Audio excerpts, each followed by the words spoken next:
গাছে অর্ধেক পাকা অর্ধেক কাঁচা মালবেরি ছিল, সেইগুলি জুস করার জন্য তুলে নিব। আর এই মালবেরিটা অনেক ফলন হয় এখন বাংলাদেশেই, খুবই রসালো এবং পুষ্টি সমৃদ্ধ এই ফল। ফলগুলি প্রায় শেষের দিকে, আগে অনেক ছিল, প্রচুর পরিমাণে ফলন হয়। 1 মাস খাওয়ার পর এই কয়টাই ফল ছিল, তাই ভাবলাম যে আজকে তুলে এটার জুস বানাবো। আর মালবেরি জুসটা কে কে খেয়েছেন অবশ্যই জানাবেন। এটা কাঁচা থাকতে সবুজ কালার হয়, তারপর লাল, আর বেশি পাকলে একদম কালো জামের মতো হয়ে যায়। তখন খেতে খুবই মিষ্টি লাগে, আর ভেতরে প্রচুর পরিমাণে রস, জামের মতো। এই ফলটা কে কে খেয়েছেন আর কিভাবে খেতে বেশি মজা হয় অবশ্যই কমেন্টসে জানাবেন।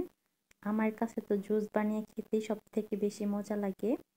আর এই ফলগুলি খুবই ভালো ছিল একদম। এই ফল গাছে কোনো রকম সার প্রয়োগ করা হয় না, এমনিতেই লাগিয়েছিলাম। আর এখানে সবজির খোসা ব্যবহার করেছিলাম, এছাড়া তেমন কোনো সার ব্যবহার করা হয়নি যা শরীরের জন্য ক্ষতিকর, এমন কিছুই ব্যবহার করি না। মালবেরি নিয়ে আসার পর এইদিকে গরুর মাংস রান্না করলাম, রান্না প্রায় শেষের দিকে। অন্যদিকে আমি পোলাও রান্না করব। পোলাও রান্না করার জন্য পেঁয়াজ কাঁচামরিচটা একটু ভেজে বেরেস্তার মতো করে নেব, তারপর আদা বাটা, এলাচ দারচিনি আর লং দিয়ে একটু ভেজে চালটা দিয়ে দিব। আর এই জায়গায় আমি যে চালটা ব্যবহার করেছিলাম সেটা ছিল চিনি গুঁড়া চাল। আর এই চালটা আমি ধুয়ে পানি ঝরিয়ে নিয়েছিলাম, তাহলে চালটা একদম ঝরঝরে হয়। আর নামানোর আগে আমি একটু গাজর কুচি দিয়ে দিলাম, কারণ গাজর পোলাওয়ের মধ্যে খেতে খুবই মজা লাগে। আর সাথে দিয়েছিলাম কয়েকটা কিশমিশ।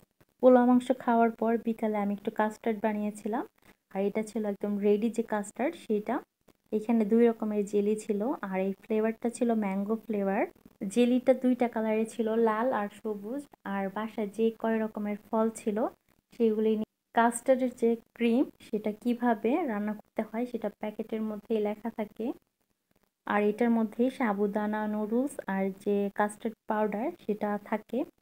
দুধ দিয়ে শুধু আপনাকে কয়েক মিনিট জাল করে নিলেই হয়ে যাবে। আর এরপর ফলগুলি শুধু মিক্স করে নেবেন। এখানে যে কয়টা ফল ছিল আমি ব্যবহার করলাম, ছিল সবুজ আঙ্গুর, আনার, দিয়েছিলাম কলা, এখানে 3টার মতো কলা দিয়েছিলাম, কারণ কলাটা বাসার সবাই পছন্দ করে। সাথে ছিল আম, তরমুজ, তারপর 2 রকমের জেলি ছিল।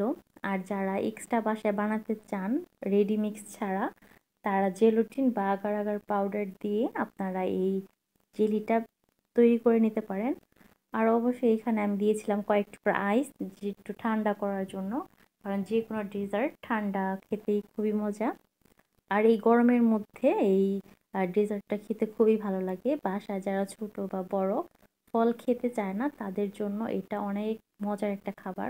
এছাড়াও অনেক কালারিং হয়, যেটা বাচ্চাদের খুবই পছন্দের। কালারিং খাবার থাকলে বাচ্চারা পছন্দ করে খেতে।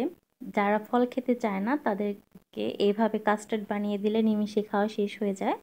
আমিও বাসায় এরকম করি, তাহলে ফলগুলি তাড়াতাড়ি খাওয়া শেষ হয়ে যায়। আর ফালুদা তো আমার খুবই পছন্দ, কার কার পছন্দ তারা কমেন্টসে জানাবেন। আবার অনেকে চাইলে এর মধ্যে আইসক্রিমও ব্যবহার করতে পারেন, সেটা হোমমেড হতে পারে বা বাহির থেকে কেনা যে আইসক্রিম সেটাও ব্যবহার করতে পারেন, ভ্যানিলা বা যে কোনো ফ্লেভারের। ভিডিওটি যারা আমার ফেসবুক পেজ থেকে দেখছেন তারা আমার পেজটি ফলো করে দিবেন, আর যারা আমার ইউটিউব চ্যানেল থেকে দেখছেন তারা অবশ্যই আমার ইউটিউব চ্যানেলটি সাবস্ক্রাইব করে দিবেন। ধন্যবাদ ভিডিওটি দেখার জন্য।